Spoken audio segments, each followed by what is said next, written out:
లైంగిక వేధింపుల కేసులో మూడో రోజు జానీ మాస్టర్ ని విచారించారు పోలీసులు. ఇప్పటికే బాధితురాల నుంచి 2 సార్లు స్టేట్మెంట్ రికార్డ్ చేసిన పోలీసులు ఆ వివరాల ఆధారంగా జానీ మాస్టర్ ని విచారించారు.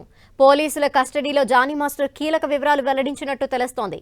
తనపై బాధితురాలు చేస్తున్న ఆరోపణలు నిరాధారమైనవని ఓ టీవీ ప్రోగ్రాం ద్వారా తనకు తానే పరిచయం చేసుకుందని తెలిపినట్టు సమాచారం.